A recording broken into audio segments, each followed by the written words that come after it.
किती जरी लावल तू आभाळाला हात, चिंता तुझी मुक्कामाला त्याच्या काळजात.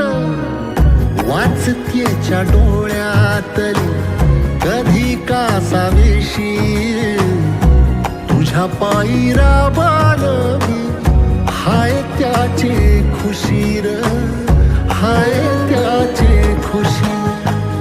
घडीभर तू थांब जरा, ऐक त्याची धापर, लई अवघड हाय गड्या उमगाया बापर, उमगाया